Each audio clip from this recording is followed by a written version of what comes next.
અંતિમ પડાવ પર આપણે આવી ગયા છે અને સમય ઘણો થઈ ગયો છે.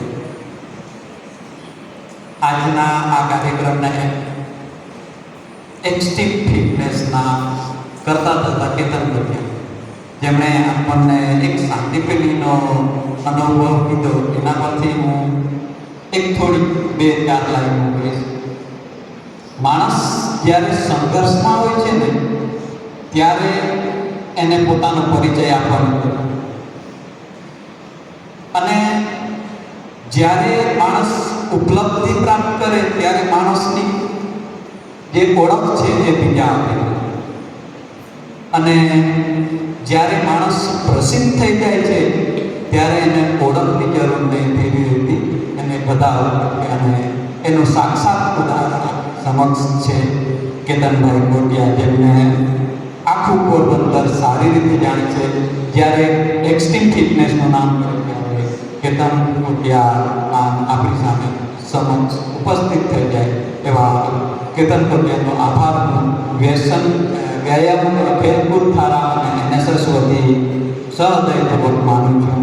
સાથે નાગર સર અહીં ઉપસ્થિત નથી, પણ એમણે આ કાર્યક્રમને કરવાની ઇજાજત આપી અને એમને જે ઉર્જા અને સાહસ જે બતાવે છે એ બદલ એમનો પણ આભાર. આપણી સાથે ઉપસ્થિત એ કહેતા હતા કે આભાર તમારો, મને આ તક આપવા માટે. પણ મેડમ, આભાર તમારો માનવો જોઈએ, કેમ કે તમે હર કાર્યક્રમમાં અમારી સાથે ઉપસ્થિત રહો છો, સહયોગ તમારો મળતો રહે છે.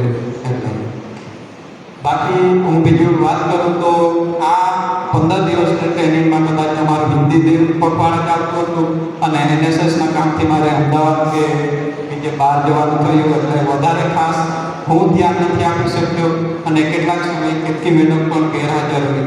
એટલે અમે બંને જણા NSS ઓફિસર તરીકે અહીં અમારું નામ છે પણ ખરા અર્થમાં અમે સાથ નથી આપ્યો. પણ અમારી ગેરહાજરીમાં ખેલકૂદ અને વ્યાયામ ધારાના શોભના મેડમ હોય કે નિલેશભાઈ હોય કે પછી ઇન્દુ મેડમ હોય, બધાએ સારી રીતે સાથ આપ્યો છે, અને તે બદલ હું એમનો આભાર વ્યક્ત કરું છું. સાથે અહીં જે લીડર બહેનો ઉપસ્થિત હતી એમ સર્વનો આભાર, અને જેમનો થકી આ કાર્યક્રમ સંભવ નથી એવા મહેશભાઈ અને તમે ધન્યવાદ. સફળ થઈ જ ન શકે, અને જાણતા કોઈ બીજું બાકી રહી ગયું તો સર્વને હું ધન્યવાદ કહીને વિરમું છું.